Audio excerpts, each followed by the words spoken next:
Hello good morning students. Yes, કેમ છો? બધા મજામાં છો? અને યસ, બધા સારી રીતે ભણી રહ્યા છો? યસ, તમે બધા 12માના સ્ટુડન્ટ છો એટલે મારે આ આગળ પૂછવાનું તો ના જ હોય.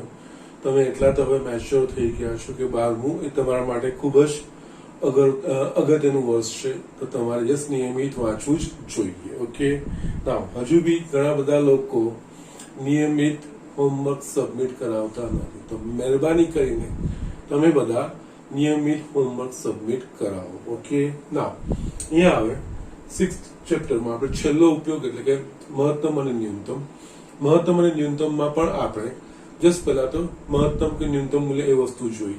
એના પછી આપણે સ્થાનીય મહત્તમ કે સ્થાનીય ન્યૂનતમ મૂલ્ય. આપણને એક વસ્તુ તો સમજાઈ ગઈ, સ્થાનીય મહત્તમ કે સ્થાનીય ન્યૂનતમ મૂલ્ય એટલે કે આપેલું વિધેય એના વિધેયના કોઈ વિવૃત અંતરાલ પર, ઓકે, એટલે કે ઓપન ઇન્ટરવલમાં હોય, એમાં અંત્ય બિંદુનો સમાવેશ કરવાનો નથી. અંત્ય બિંદુ સિવાયની જે કિંમતો માટે આપણને મહત્તમ કે ન્યૂનતમ મળે એ સ્થાનીય મહત્તમ કે ન્યૂનતમ કિંમતો કહેવાશે. એ સ્થાનીય મહત્તમ કે ન્યૂનતમ કિંમતો મેળવવા માટે આપણે એક પ્રથમ વિકલિત કસોટી એ આપણે સમજ્યા.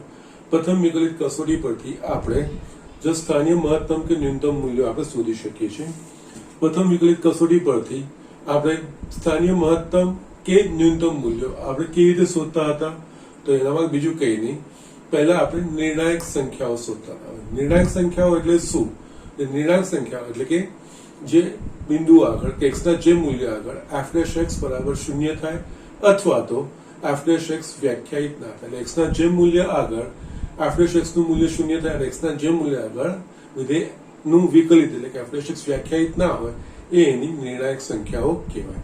એ નિર્ણાયક સંખ્યાઓ શોધ્યા બાદ એને આપણે જસ્ટ સંખ્યા રેખા પર નિરૂપણ કરીએ છીએ. પછી એ નિર્ણાયક સંખ્યાઓને આવડતું એની સામીપ્યમાં આવેલું અંતરાલ એટલે એના જસ્ટ નાની કિંમતો અને એના જસ્ટ મોટી કિંમતો, એ બે કિંમતો માટે આપણે f' ના ચિહ્નો ચકાસીએ છીએ.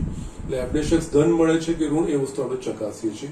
જો એની આજુબાજુના અંતરાલમાં યસ એટલે કે આપણે જેમ x ની કિંમત વધે એમ એ f' નું મૂલ્ય ધનમાંથી યસ હું બતાવું છું ધનમાંથી ઋણ જાય તો એ બિંદુ આગળ આપણને સ્થાનીય મહત્તમ મૂલ્ય મળે અને એ બિંદુ આગળનું વિધેયનું મૂલ્ય એનું સ્થાનીય મહત્તમ મૂલ્ય કહેવાય.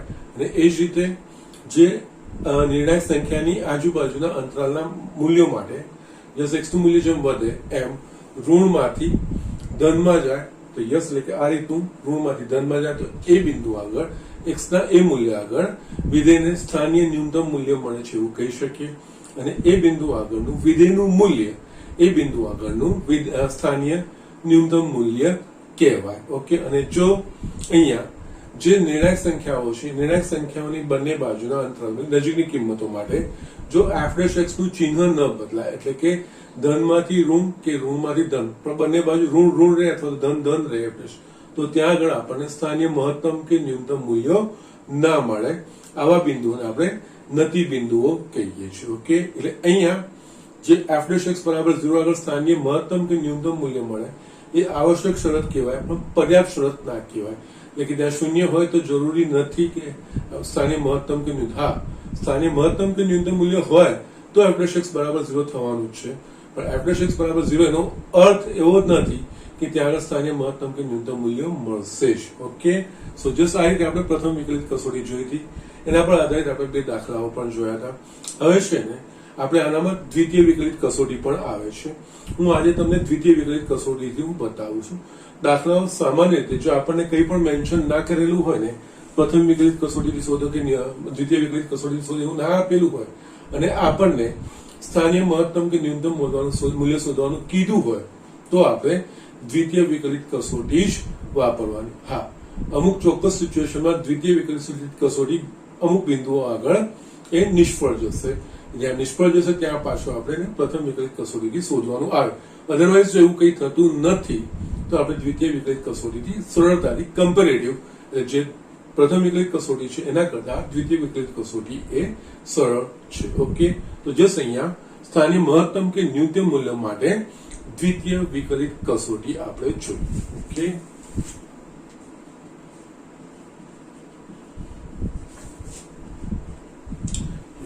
અહીંયા સ્થાનીય મહત્તમ અથવા ન્યૂનતમ મૂલ્ય માટે દ્વિતીય વિકલિત કસોટી.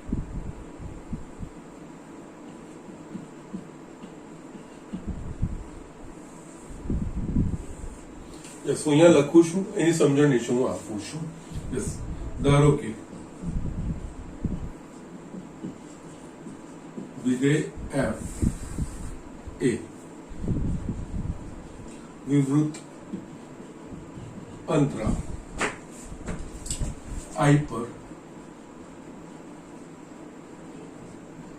વ્યાખ્યાયિત છે. ધારો કે C belongs to I તથા f double dash C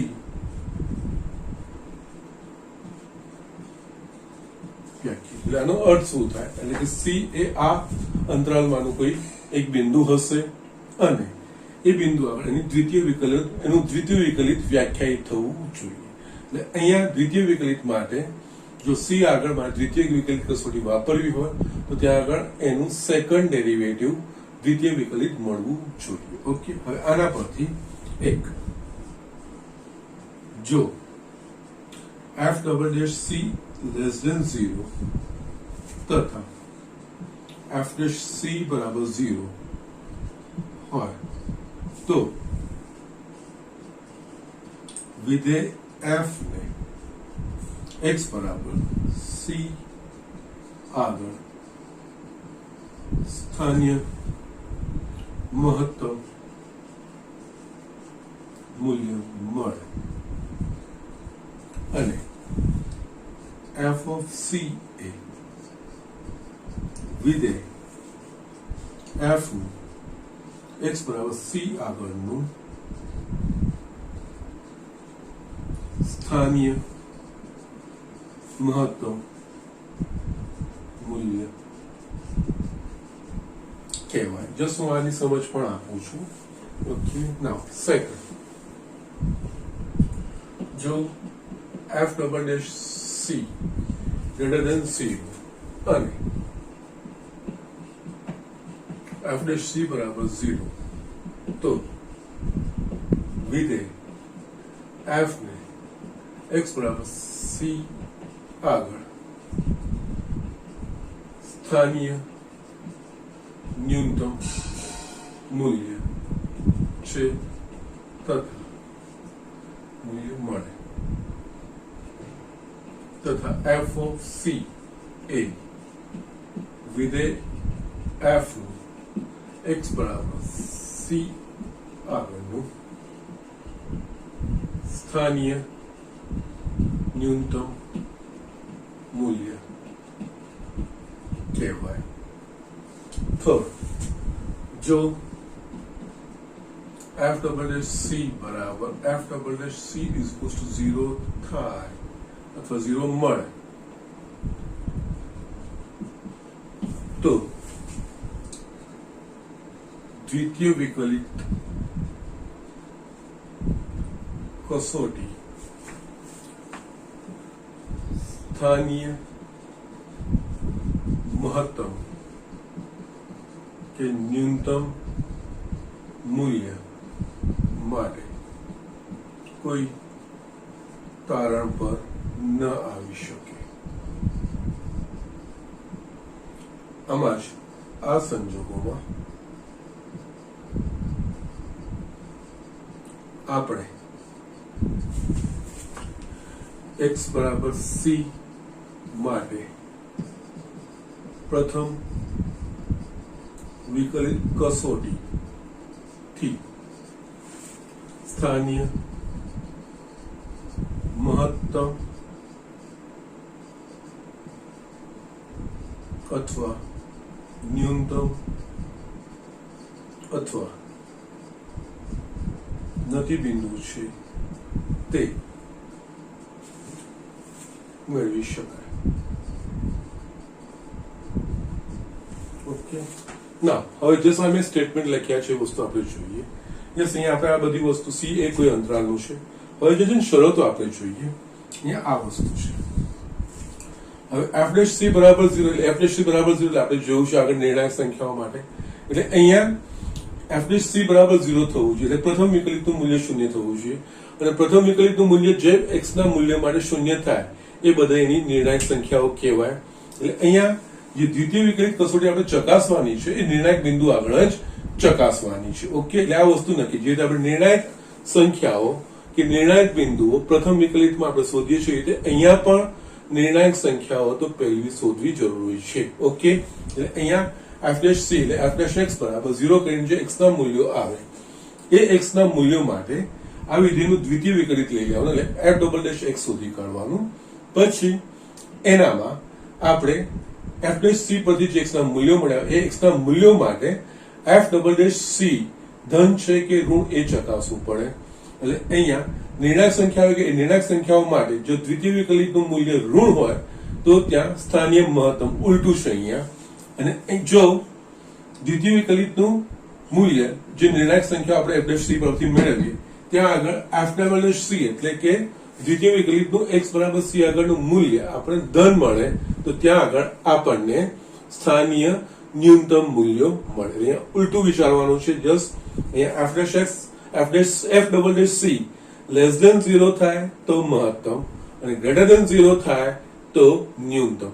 પણ એ કયા બિંદુઓ માટે તો પહેલા આપણે જે નિર્ણાયક સંખ્યા શોધીએ છીએ એ નિર્ણાયક સંખ્યા એટલે આમાં કયા સ્ટેપ આવશે આપણને f of x આપ્યું હશે એના પરથી f dash x શોધી કાઢવાનું f double dash x શોધી કાઢવાનું પછી f dash c ને આપણે 0 મીન્સ એ સમીકરણ બનાવીને એના પરથી જે x ના મૂલ્યો માટે f dash x શૂન્ય થશે એ બધી c ની અલગ અલગ સંખ્યાઓ થશે. એ બધી સંખ્યાઓ આગળ આપણે એક પછી એક f double dash x પરથી f double dash c ના મૂલ્યો ચકાસવાના. જો જે c ની કિંમતો માટે એટલે f double dash x પરથી જે આપણે c ની કિંમતો મેળવી હોય એ કિંમતો માટે જો f double dash c less than 0 થશે તો ત્યાં આગળ સ્થાનીય મહત્તમ મૂલ્ય અને પછી એ c નું મૂલ્ય મૂળ વિધેય f of x માં મૂકવાનું એનું સ્થાનીય મહત્તમ મૂલ્ય છે એ થઈ જશે.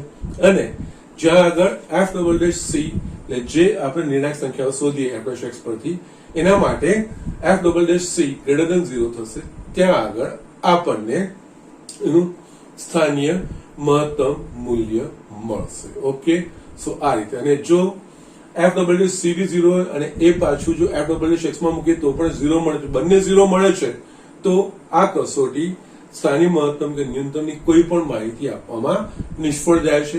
એટલે જે x ના મૂલ્યો આગળ એટલે જે નિર્ણાયક સંખ્યાઓ આગળ આપણને પ્રથમ વિકલિત અને દ્વિતીય વિકલિત બંનેના મૂલ્યો શૂન્ય મળે એ નિર્ણાયક સંખ્યા આગળ આપણે પ્રથમ વિકલિતની મદદથી એ બિંદુ આગળ સ્થાનિક મહત્તમ કે ન્યૂનતમ ધરાવે છે કે નહીં અથવા તો એ નતી બિંદુ છે કે નહીં. એટલે કે એની ડાબી બાજુનું અંતરાલ અને જમણી બાજુના અંતરાલમાં આપણે x ના ચિહ્નો ધનમાંથી ઋણ થાય છે કે ઋણમાંથી ધન થાય છે અથવા તો બદલાતા નથી એના પ્રમાણે સ્થાનીય મહત્તમ સ્થાનીય ન્યૂનતમ કે નતી બિંદુ છે એવું આપણે નક્કી કરવાનું. ઓકે ના અહીંયા હવે f double dash c એ લેસ ધેન 0 માટે મહત્તમ કેમ કીધું અને f double dash c greater than 0 માટે ન્યૂનતમ આગળ એ વસ્તુ કેમ તો એના માટેની સમજૂતી જે મેં તમને કીધું સમજૂતી હું આના પછી લખું છું. ઓકે એટલે જસ્ટ અહીંયા સમજૂતી માટે આ રીતે આપણે જસ્ટ એડિંગ પણ લખું છું સમજૂતી. ઓકે ના સમજૂતીમાં છે ને અહીંયા જો y is equals to f of x હોય તો f dash c a વિધેય f ના x બરાબર c આગળ દોરેલ સ્પર્શકનો ઢાળ દર્શાવે છે. ઓકે ના અહીંયા સ્પર્શકનો ઢાળ છે અને બીજું આપણને ખબર છે dy by dx એટલે કે x ના સાપેક્ષ y ના ફેરફારનો દર. એટલે અહીંયા હજુ બી આપણે જોઈએ આ વસ્તુ થઈ ગઈ. ઓકે ના હવે છે ને અહીંયા જસ્ટ એક સિમ્પલ વસ્તુ હું ડ્રો કરું છું. યસ આપણે જે જોઈ ગયા એના પ્રમાણે આ સ્થાનીય મહત્તમ મૂલ્ય અને સ્થાનીય ન્યૂનતમ મૂલ્ય છે. ઓકે એટલે આપણને ખબર પડી ગઈ છે આ બાજુ સ્પર્શકો આ રીતના હશે યસ અહીંયા પણ યસ આની આજુબાજુ આ સ્પર્શકો f dash x અહીંયા f dash x greater than 0 એટલે કે f dash x એટલે કે x બરાબર c આગળનો ઢાળ એટલે કે ઢાળ ધન છે આ બાજુ f dash x less than 0 એટલે કે ઢાળ કારણ કે f dash x બિંદુ આગળના સ્પર્શકનો ઢાળ છે સ્પર્શકનો ઢાળ ઋણ છે અહીંયા આજ f dash x less than 0 અને આ f dash x greater than 0 આ વસ્તુ આપણા પાસે છે ઓકે નાઉ અહીંયા f dash c એ x બરાબર વિધેયને x બરાબર c આગળ જે સ્પર્શક દોરેલો એ સ્પર્શકનો ઢાળ માત્ર દર્શાવે છે ઓકે નાઉ અહીંયા બીજું આપણે જોઈએ અને અહીંયા જે બિંદુઓ હશે એના આગળના ઢાળ શૂન્ય મળશે સ્થાનીય મહત્તમ કે ન્યૂનતમ માટે ઓકે હવે yes f double dash c એ બીજું કઈ જ નથી યસ અહીંયા d by dx of f dash x at x is equals to c આ વસ્તુ થશે પ્રથમ વિકલિતનું પાછું વિકલિત એટલે અહીંયા d by dx of f dash x એટલે કે માટે f double dash c a x બરાબર c આગળ f dash c ના ફેરફારનો દર સૂચવે છે અહીંયા જસ્ટ આ વસ્તુ સમજવાનું જસ્ટ આ એક્સપ્લેનેશન તમને બુકમાં પણ નથી આપેલું અહીંયા આપણે જસ્ટ આ ગોખણ પટ્ટી નથી કરવાની પણ આ વસ્તુ લેવાનું રીઝન શું છે એ મારે તમને બતાવવાનું છે ઓકે અહીંયા પહેલા આપણે બેઝિક ઇન્ફોર્મેશન થી જ મેં ચાલુ કર્યું કોઈ પણ વિધેયના કોઈ પણ બિંદુ આગળના વિકલિતનું મૂલ્ય એટલે એ બિંદુ આગળ દોરેલા સ્પર્શકનો ઢાળ એટલે f dash c જે આપણે શોધીએ છીએ એ x બરાબર c એ વક્રને દોરેલા સ્પર્શકનો ઢાળ છે ઓકે ના હવે એનું દ્વિતીય વિકલિત એટલે કે f ડબલ ડેશ c એટલે f ડબલ ડેશ c એટલે બીજું કઈ નહીં જે f dash x એનું પાછું x ને સાપેક્ષ વિકલન કરવાનું અને એનું x બરાબર c આગળ મૂલ્ય શોધવાનું એટલે અહીંયા આપણને ખબર છે dy by dx એટલે x ને સાપેક્ષ y ના ફેરફારનો દર અહીંયા dy by dx of f dash x એટલે કે x ને સાપેક્ષ એટલે અહીંયા f dash x એટલે કે અહીંયા d by dx એટલે f dash c થશે એટલે કે અહીંયા d by dx of f dash c એટલે કે x બરાબર c આગળ દોરેલા સ્પર્શકના ફેરફારનો દર એટલે અહીંયા f double dash c x બરાબર c આગળ f dash c ના ફેરફારનો દર યસ હવે આપણે જે સ્થાનીય મહત્તમ હોય એટલે અહીંયા 0 છે f dash c બરાબર હવે આના પછી ફેરફારનો દર એટલે આના પછી જોઈએ તો અહીંયા સુધી આ ડાબી બાજુ બિંદુ સુધી ઢાળ ધન છે કારણ કે f dash x ધન છે અહીંયા ઢાળ ઋણ છે એટલે અહીંયા x બરાબર c આગળ જે ઢાળના ફેરફારનો દર ઋણ એટલે અહીંયા f dash c નો f double dash c less than 0 નો મતલબ અહીંયા x બરાબર c આગળના ઢાળનો ફેરફારનો દર એ ઋણ છે એટલે અહીંયા જો આપણે જોઈએ તો મહત્તમ આગળ મહત્તમમાં જેમ યસ આ તરત ઋણ થાય છે એટલે અહીંયા f dash નો ફેરફારનો દર ઋણ થાય છે એટલે કે f dash x f double dash c less than 0 હોય ત્યાં સ્થાનીય મહત્તમ મૂલ્ય અને અહીંયા સ્થાનીય ન્યૂનતમ માટે વિચારીએ તો યસ ફેરફાર કેવી રીતે છે અહીંયા ઢાળનો ફેરફાર f dash x નો ફેરફાર 0 માંથી ધન તરફ જાય છે એટલે કે અહીંયા ઢાળનો ફેરફાર એટલે કે અહીંયા f double dash c નો ફેરફારનો દર ઓકે એટલે f double dash c એ x બરાબર c આગળ f dash c ના ફેરફારનો દર સૂચવે છે માટે તથા યસ જો x બરાબર c આગળ સ્થાનીય મહત્તમ મૂલ્ય હોય તો યસ ઢાળના ફેરફારનો દર ઋણ થાય અહીંયા હું આગળ લખું છું એટલે કે f double dash c less than 0 મળે ઓકે એટલે આ વસ્તુ આવે તથા જો x બરાબર c આગળ સ્થાનીય ન્યૂનતમ મૂલ્ય હોય તો ઢાળના ફેરફારનો દર ધન મળે. ઓકે, આપણે જોઈએ છે અહીંયા ઢાળ 0 છે, 0 પરથી ધન થાય છે. ઓકે, એટલે કે f"c greater than 0 મળે. અહીંયા જસ્ટ આ f"xc અને એ વસ્તુ લખવાનું કારણ આ જ છે. એટલે જસ્ટ અહીંયા આ વસ્તુ સમજવાની છે. સમજૂતી મેં આપેલી, આ સમજૂતી તમારી બુકમાં આપેલી નથી. અહીંયા જસ્ટ તમને આ સ્ટેટમેન્ટ આપેલું છે. આ સ્ટેટમેન્ટ લખવાનું કારણ શું છે એ વસ્તુ આપણે જસ્ટ આપણે સમજીએ તો યસ, f"c એટલે કે વિધેયનું દ્વિતીય વિકલિત એ પ્રથમ વિકલિતના ફેરફારનો દર સૂચવે છે. અહીંયા પ્રથમ વિકલિત એટલે તે બિંદુ આગળ દોરેલા સ્પર્શકનો ઢાળ. એટલે અહીંયા દ્વિતીય વિકલિત એટલે કે જો f'(x) નું મૂલ્ય x બરાબર c આગળ f"c એ x બરાબર c આગળ દોરેલા સ્પર્શકના ઢાળના ફેરફારનો દર સૂચવે છે.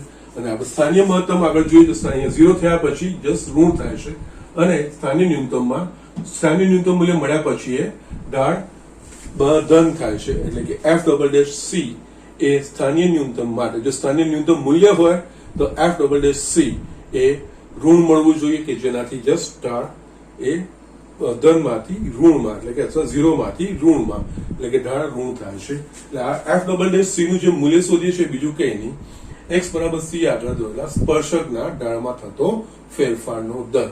અને સ્થાનીય મહત્તમ માટે એ ફેરફારનો દર આપણે આકૃતિ પર જોઈ શકીએ ઋણ હોય છે. એટલે અહીંયા આપણને સ્થાનીય મહત્તમ મૂલ્ય મળે અને f"c એટલે અગેન જો સ્થાનીય ન્યૂનતમ મૂલ્ય હોય તો એના પછી જસ્ટ એ બિંદુ આગળ પછી એ ધન થાય છે. એટલે કે જસ્ટ ત્યાં આગળ ઢાળ શૂન્યમાંથી ધન થાય છે. એટલે કે ફેરફારનો દર આપણને ધન મળે છે. એટલે f"c greater than 0 થવું જોઈએ. એટલે આ રીતે આપણે જે સ્ટેટમેન્ટ આપણે કરવાનું છે. જનરલી જે દાખલાઓ છે એ આપણે આ રીતથી કરવાના, સ્થાનિક મહત્તમ અને ન્યૂનતમ મૂલ્યના જ્યાં સુધી કંઈ મેન્શન કરેલું ના હોય. ઓકે, આમાં પણ છે ને યસ આગળ હજુ બી આપણે નિરપેક્ષ મહત્તમ અને ન્યૂનતમ મૂલ્ય શોધવાના છે. જો કે એમાં આ વસ્તુ ઇન્ક્લુડ તો થશે જ, પરંતુ અહીંયા જસ્ટ શરૂઆત કરીએ તો ન્યૂનતમ ને મહત્તમ મૂલ્ય માટે પહેલા આપણે ફક્ત ન્યૂનતમ મૂલ્ય અને મહત્તમ મૂલ્ય સમજ્યા, પછી આપણે સ્થાનીય મહત્તમ અને સ્થાનીય ન્યૂનતમ મૂલ્ય શોધ્યા. આના પછી આગળ જઈને આપણે નિરપેક્ષ મહત્તમ અને નિરપેક્ષ ન્યૂનતમ અથવા તો વૈશ્વિક મહત્તમ અને વૈશ્વિક ન્યૂનતમ મૂલ્ય એ બી આપણે સમજ કેળવવાની છે. બધા જ એકબીજા પર આધારિત છે. અને દ્વિતીય વિકલિત કસોટીના કેવી રીતે થાય એના જસ્ટ હું સ્ટેપ્સ પણ તમને લખું છું કે કઈ રીતે. ઓકે, નાઉ જસ્ટ આ વસ્તુ લખી લો અને આપણે જસ્ટ દ્વિતીય વિકલિત કસોટી પર દાખલા કેવી રીતે થાય એના પહેલા થોડી આના હું સ્ટેપ્સ બી તમને બતાવી દઉં છું. યસ, અહીંયા હું સ્ટેપ્સ લખું છું. દ્વિતીય વિકલિતથી સ્થાનીય મહત્તમ અથવા ન્યૂનતમ મૂલ્ય મેળવવાના પગલાઓ. યસ, અહીંયા ધારો કે વિધેય f એ વિવૃત અંતરાલ I is equals to AB પર વ્યાખ્યાયિત છે. ફર્સ્ટ અહીંયા C belongs to AB થાય તેવી f(x) બરાબર 0 પરથી કિંમતો મેળવો. યસ, અહીંયા સ્ટેપ 1 માં મેળવેલ x ની નિર્ણાયક સંખ્યાઓ માટે f"c શોધો. જે નિર્ણાયક સંખ્યાઓ આગળ f"c greater than 0 થાય તે સંખ્યાઓ માટે વિધેયના સ્થાનીય ન્યૂનતમ મૂલ્ય મળે તથ જે નિર્ણાયક સંખ્યાઓ આગળ f"c less than 0 થાય ત્યાં આગળ સ્થાનીય મહત્તમ મૂલ્ય મળે. ફોર્થ, જે નિર્ણાયક સંખ્યાઓ માટે f"c0 મળે ત્યાં દ્વિતીય વિકલિત કસોટી કોઈ તારણ પર આવી શકતી નથી. આ સંજોગોમાં આ બિંદુ આગળ પ્રથમ વિકલિત કસોટી દ્વારા સ્થાનીય મહત્તમ સ્થાનીય ન્યૂનતમ અથવા નતિ બિંદુઓ નક્કી કરવામાં આવે છે. આ બધી આ રીતે આપણે સ્ટેપ્સ ફોલો કરવાના છે. અહીંયા બીજી એક વસ્તુ, અહીંયા જે નિર્ણાયક સંખ્યાઓ છે ને ફક્ત f'(x = 0, f'(x) વ્યાખ્યાયિત થતું નથી એ નિર્ણાયક સંખ્યાઓ આમાં નહીં આવશે. જ્યાં f'(x) વ્યાખ્યાયિત નથી થતું એવા કિસ્સામાં આપણે પ્રથમ વિકલિત કસોટીથી જ કરવું પડશે, બીજું કોઈ જ ઓપ્શન રહેશે નહીં. કારણ કે અહીંયા આપણે f'(x = 0 માટે જ આ વસ્તુ આપણે કરીએ છીએ, બીજા કોઈ માટે આપણે કરતા. અને અહીંયા શું છે કે દ્વિતીય વિકલિત વ્યાખ્યાયિત થવું જોઈએ.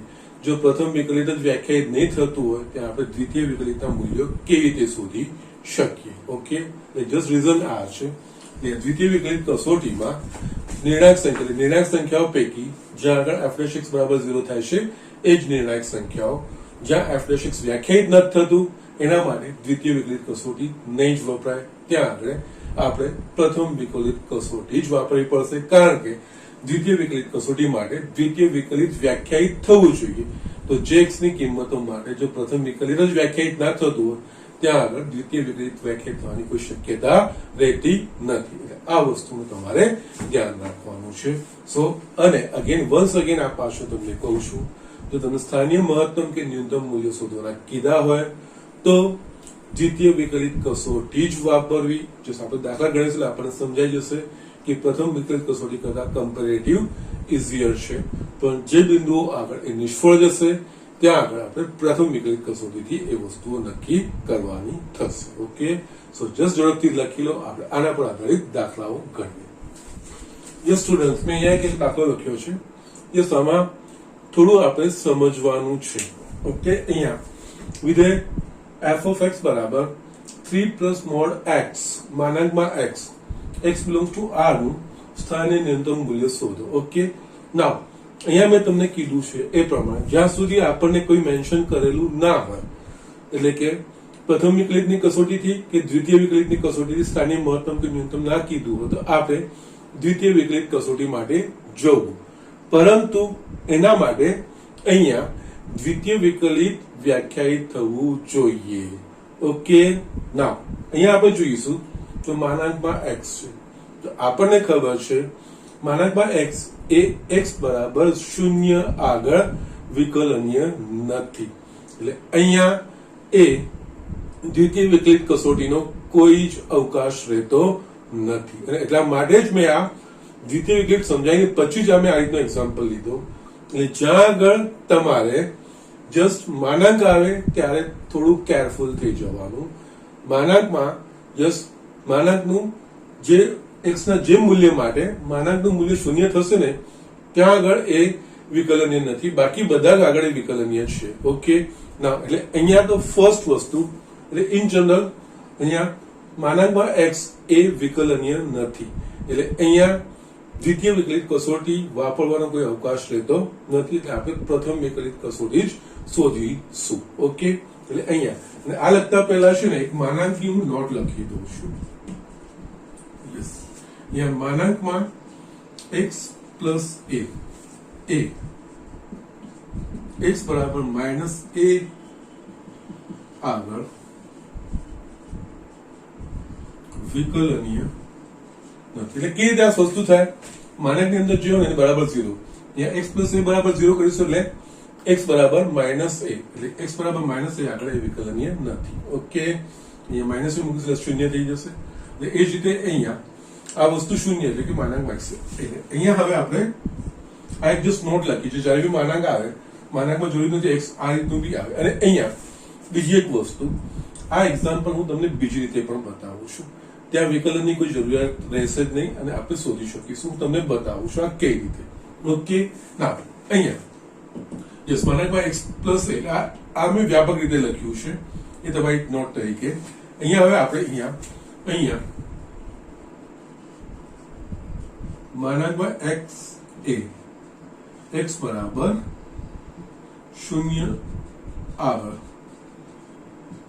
વિકલનીય નથી માટે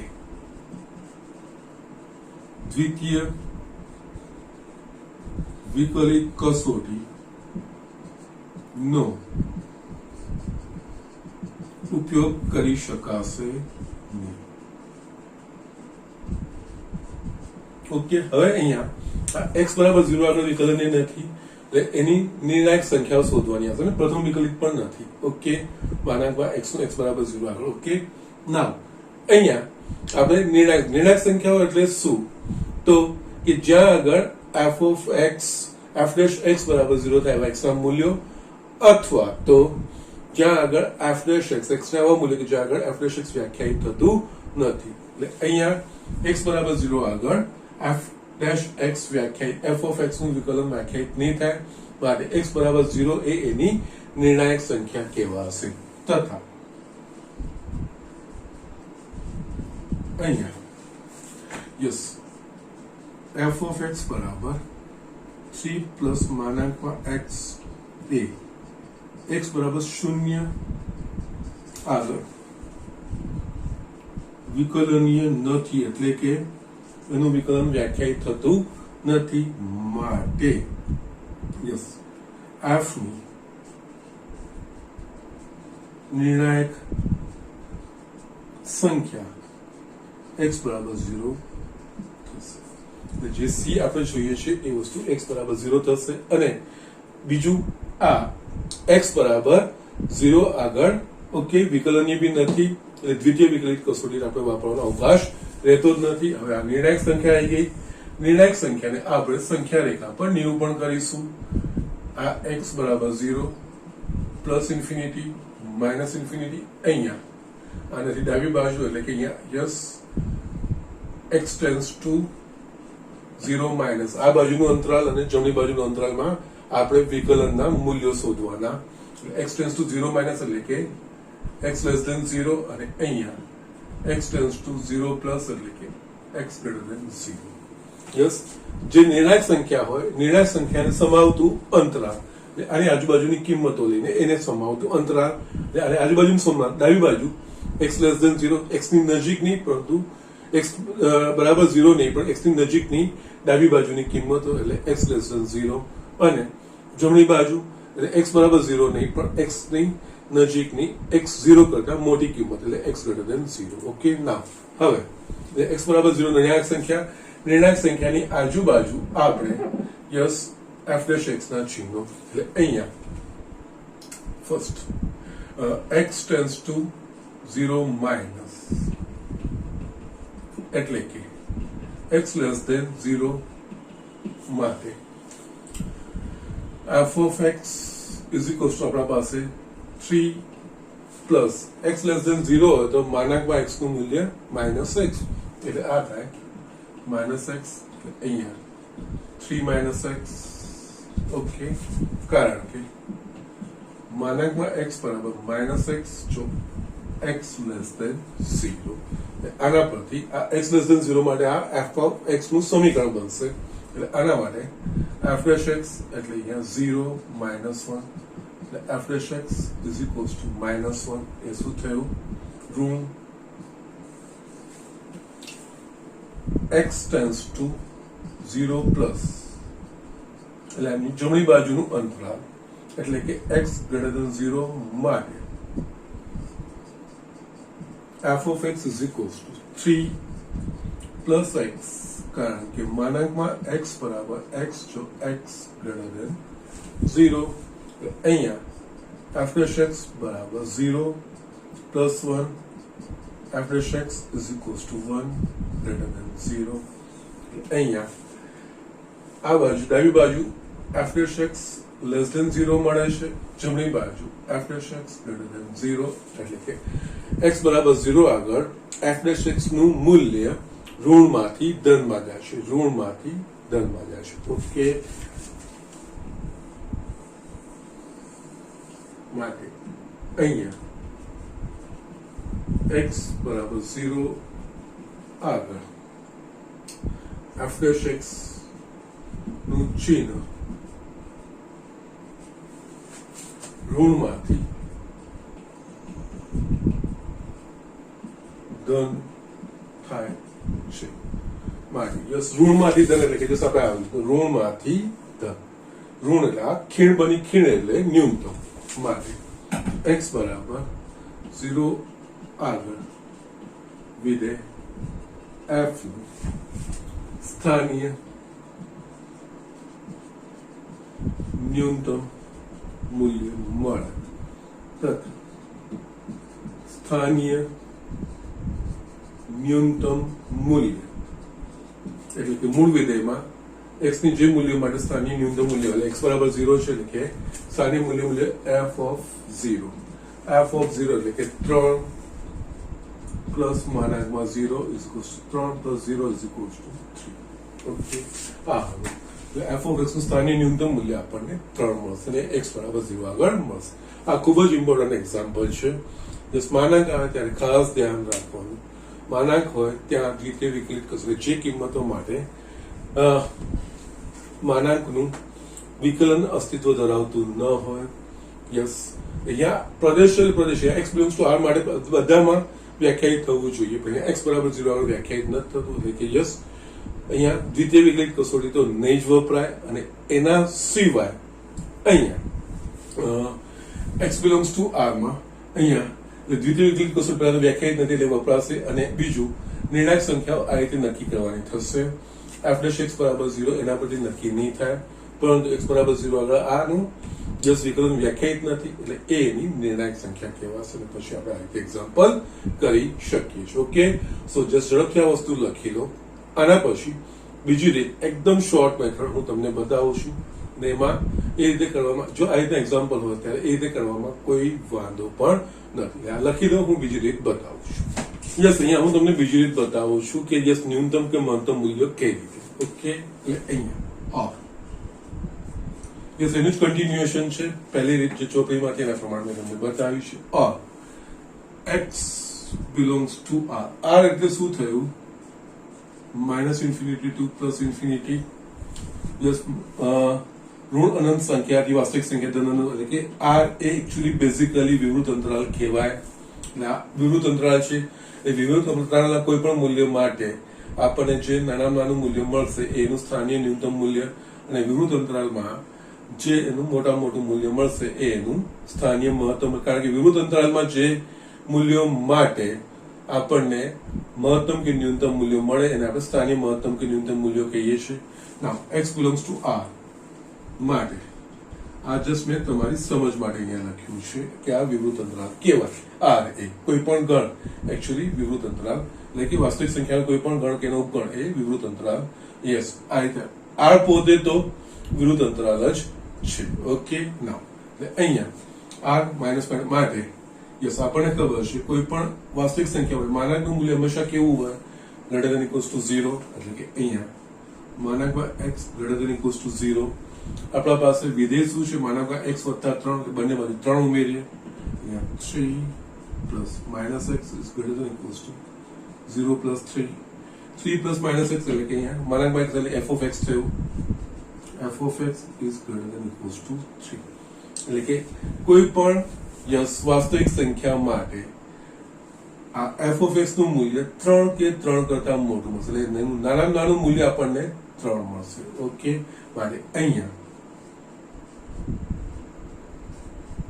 x belongs to r એટલે કે x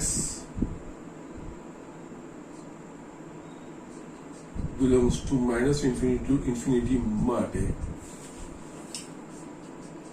f of x greater than equals to 3 એટલે કે f of x નું ન્યૂનતમ મૂલ્ય અથવા તો જસ્ટ વિવૃત અંતરાલ છે ને, એટલે f of x નું સ્થાનીય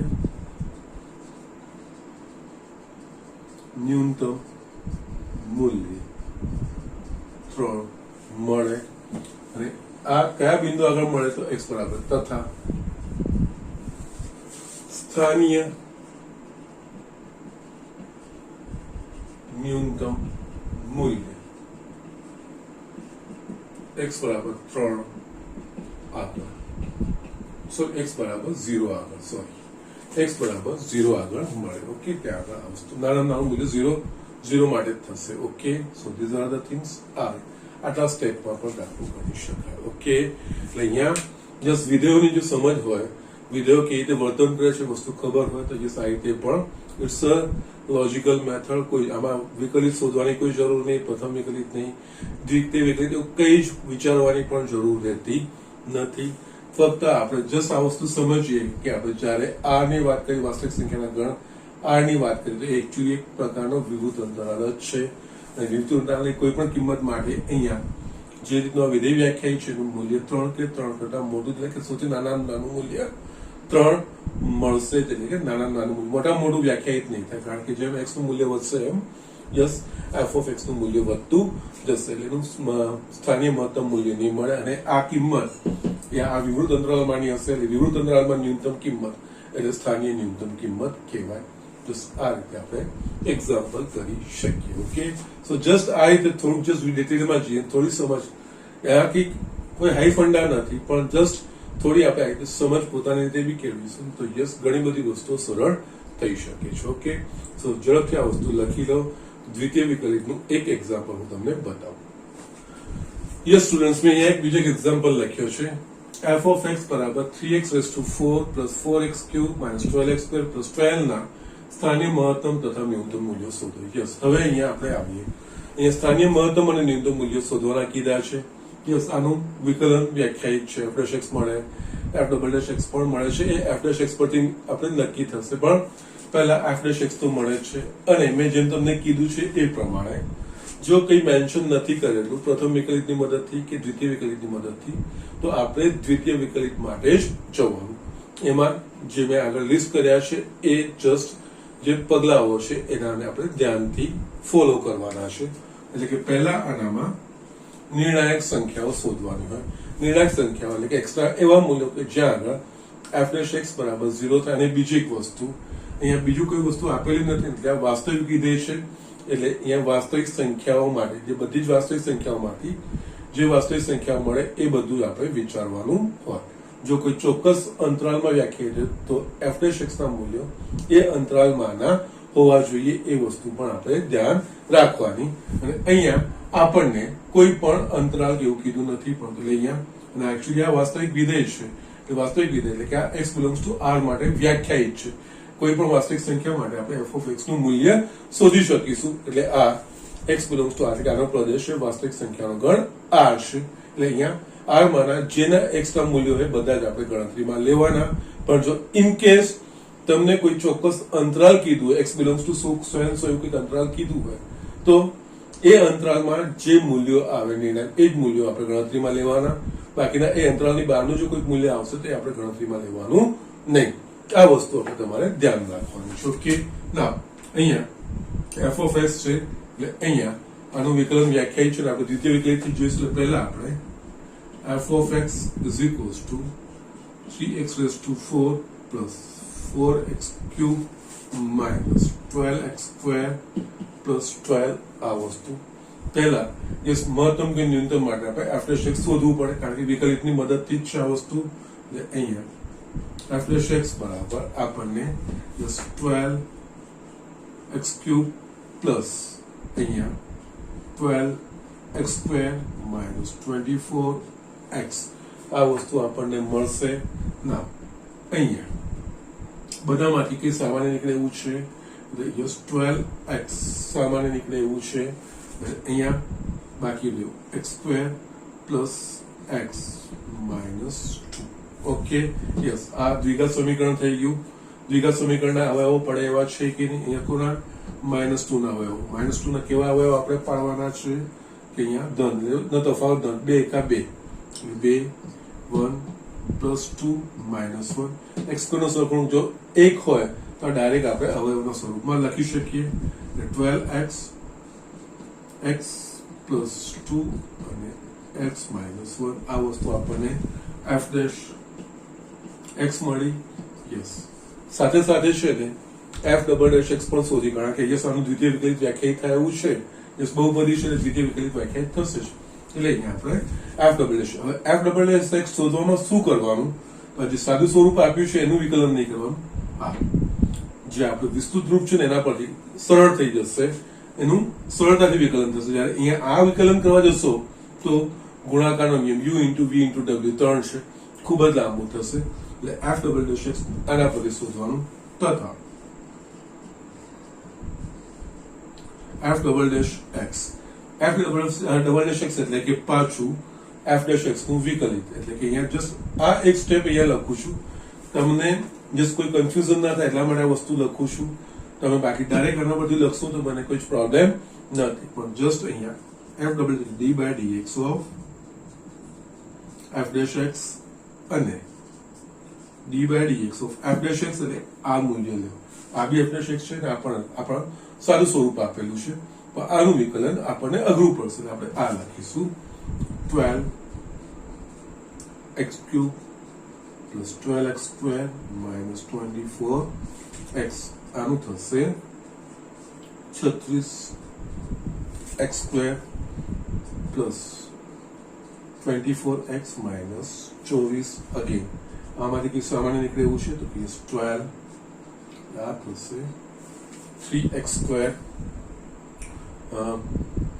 plus 2x minus 2 જસ આના તમારે અવયવો પાડવાની જરૂર નથી આ ફક્ત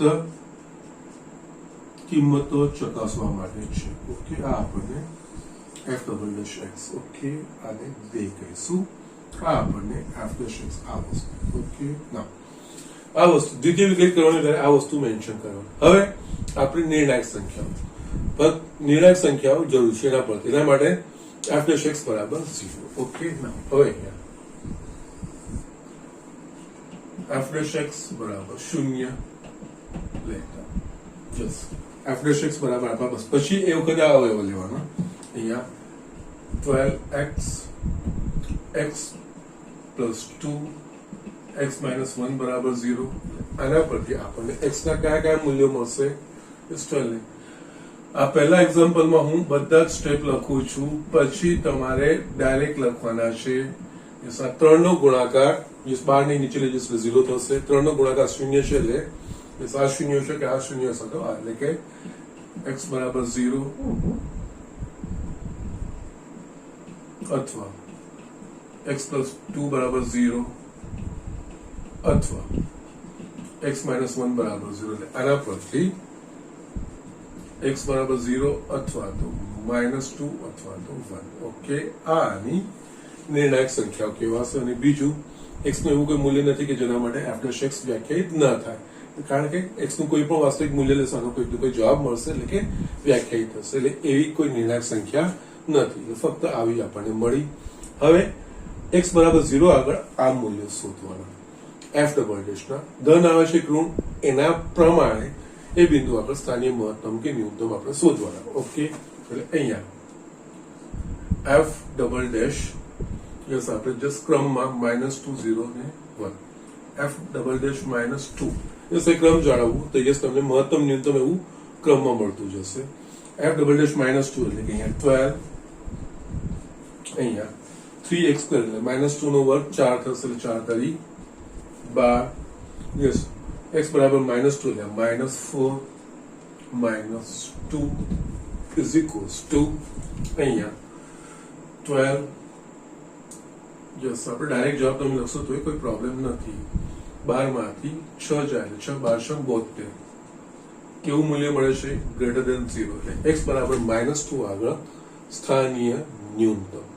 ઓકે, માટે છેલ્લે આ વસ્તુ બધું છેલ્લે ભેગું લખવાનું. એના પ્રમાણે f', -2 પછી 0,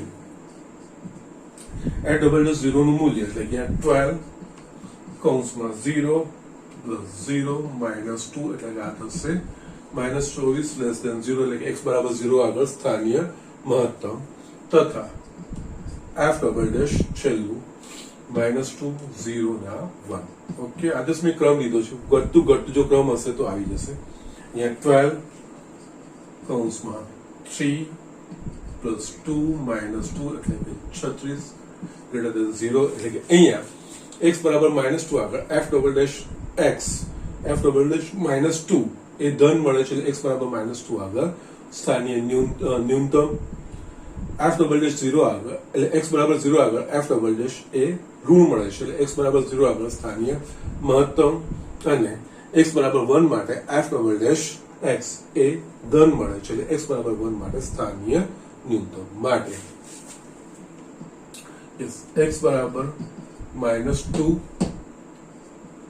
તથા 1 આગળ સ્થાનીય ન્યૂનતમ મૂલ્યો મળે. અને x બરાબર 0 આગળ સ્થાનીય મહત્તમ મૂલ્ય મળે. આ તો આપણને x ના જે મૂલ્ય મળે સ્થાનીય મહત્તમ ને, પણ સ્થાનીય મહત્તમ ને ન્યૂનતમ મૂલ્ય શું? તો આ મૂલ્ય આગળ f(x) નું મૂલ્ય. ઓકે, માટે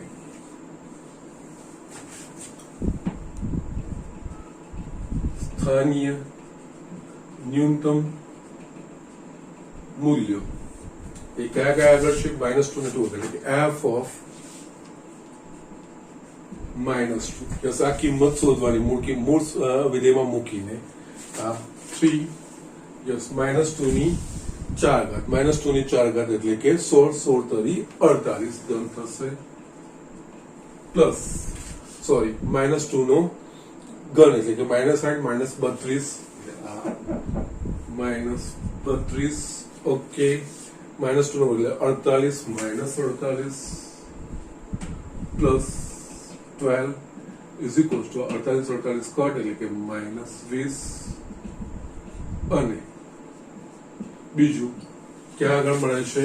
x બરાબર 1 આગળ, f(1) is equals to અહીંયા 1 એટલે 3 પ્લસ 4 -12 પ્લસ 12 એટલે કે 7. સ્થાનીય મહત્તમ મૂલ્ય એક સરાગળ મળે છે x બરાબર 0 આગળ, એટલે કે f(0). યસ, f(0) એટલે કે 0 પ્લસ 0 -0 પ્લસ 12 એટલે કે f(0) બરાબર 12. ઓકે, યસ, અહીંયા તમે જોઈ શકો છો કે યસ, મહત્તમ મૂલ્ય બધા કરતા એવું કોઈ પણ જરૂરી બી નથી હોતું. અહીંયા શું એવા બી મૂલ્ય મળે કે જ્યાં આગળ આ રીતનો વક્ર થઈ જતો હોય તો ન્યૂનતમ પણ થઈ જાય. ઓકે, સો એ વસ્તુ ધ્યાન બહુ નથી આપવાની, નાનું કયું છે મોટું કયું છે.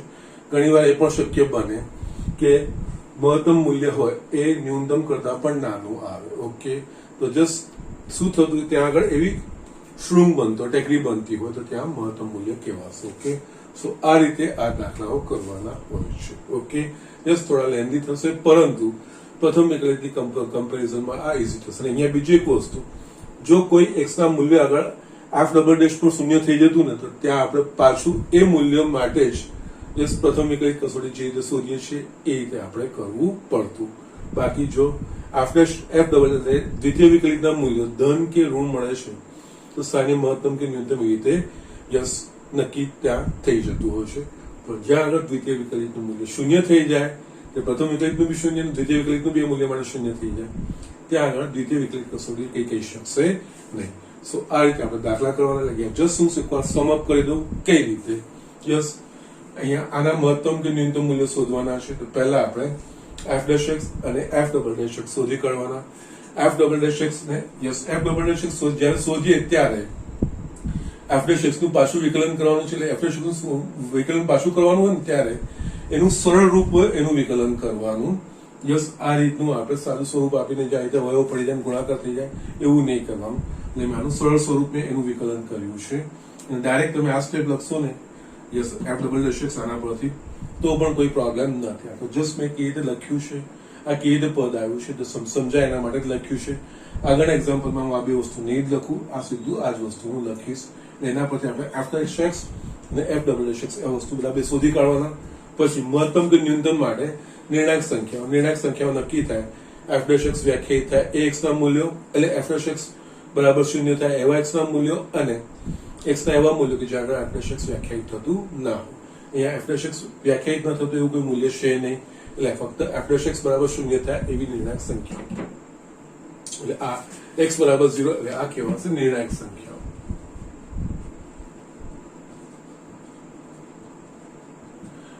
આ નિર્ણાયક સંખ્યાઓ માટે એફ ડબલ ડેશ ના મૂલ્ય, એફ ડબલ ડેશ જે સંખ્યા માટે એફ ડબલ ડેશ નું મૂલ્ય ધન થાય ત્યાં આગળ સ્થાનીય ન્યૂનતમ મળે, અને જે નિર્ણાયક સંખ્યા માટે એફ ડબલ ડેશ નું મૂલ્ય ઋણ થાય ત્યાં સ્થાનીય મહત્તમ મળે. યસ, પછી એ વસ્તુ એટલે આના પરથી આ જે ધન ઋણ એટલું જોવાનું શું મૂલ્ય આવે છે એ નહીં, ધન આવે છે ઋણ એ ચકાસવાનું આવે. યસ, એના પરથી એ બિંદુ કયા એક્સ ના મૂલ્ય આગળ સ્થાનીય મહત્તમ ને ન્યૂનતમ મળશે એ વસ્તુ લખી. પછી એ કિંમતો મૂળ વિધેય છે એમાં મૂકીને એ બિંદુ આગળના સ્થાનીય મહત્તમ ને ન્યૂનતમ મૂલ્યો આ રીતે આ પ્રોસેસ પૂરો કરવામાં આવે છે. ઓકે, સો જસ્ટ ઝડપથી આ વસ્તુ લખી લો. અને આજના પૂરતું આટલું જ. અહીંયા હજુ પણ હું તમને કોઈ હોમવર્ક નથી આપી રહ્યો, પરંતુ સ્થાનીય મહત્તમ અને ન્યૂનતમના જે અહીંયા છે ને ઘણા બધા કન્સેપ્ટ છે. અહીંયા આ વસ્તુ બહુ જ શાંતિથી એક એક વસ્તુઓ હું તમને સમજાવીને પછી આગળ લઈ જાઉં છું.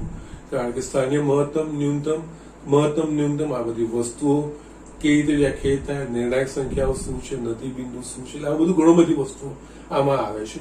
એકદમ હું સરળતાથી ને એક એક વસ્તુઓ બરાબર સમજાવીને પછી જ હું આગળ વધી રહ્યો છું. કારણ કે 4 માર્કના ક્વેશ્ચનના પોઈન્ટ ઓફ વ્યૂથી આ ખૂબ જ મહત્વનું છે. આમાંથી એક આ જ વસ્તુ આવે છે, આમાંથી જ મહત્તમ ન્યૂનતમ માટે. આમાં હજુ પણ આગળ કુલ પ્રશ્ન પ્રકારના છે જે ખૂબ જ મહત્વના છે, જે આપણે આગળ કરવાના છે. એના સિવાય હજુ પણ વૈશ્વિક મહત્તમ અને વૈશ્વિક ન્યૂનતમ મૂલ્ય એ પણ વસ્તુ જોવાની છે. પણ અહીંયા તમારી બુકમાં પહેલા કુલ પ્રશ્નો આપ્યા છે, પછી વૈશ્વિક ને મહત્તમ ને ન્યૂનતમ આપ્યા છે. હું થોડો મારો ઓર્ડર ચેન્જ કરીશ. આ સ્થાનીય મહત્તમ ન્યૂનતમ પછી હું વૈશ્વિક મહત્તમ અથવા તો નિરપેક્ષ મહત્તમ ને ન્યૂનતમ મૂલ્યો એ વસ્તુ સમજાઈશ, એના પર દાખલા કરી પછી હું છેલ્લે કુલ પ્રશ્ન પર આવીશ. એ વ્યાપક રીતે થતું હોય છે. એટલે હજુ જેટલું મેં તમને લખાવડાવ્યું છે, પ્રથમ વિકલિત કસોટી, દ્વિતીય વિકલિત કસોટી એ બરાબર વાંચો, સમજો, દાખલા સરે કેવી રીતે કર્યા છે વસ્તુઓ ઓબ્ઝર્વ કરજો. હજુ પણ સ્વાધ્યાયના અમુક દાખલાઓ હું તમને મારી રીતે તમને આમાંથી બતાવીશ, પછી જ હું તમને હોમવર્ક આપીશ. પણ એના પહેલા આ બેઝિક વસ્તુઓ બધી જ વ્યવસ્થિત તમારે સમજવાની છે. ઓકે, તો આજનું લેક્ચર હું અહીંયા પૂરું કરું છું. પણ જતા પહેલા નિયમિત વાંચતા રહેજો, નિયમિત હોમવર્ક સબમિટ કરાવતા રહેજો, એટલું જ.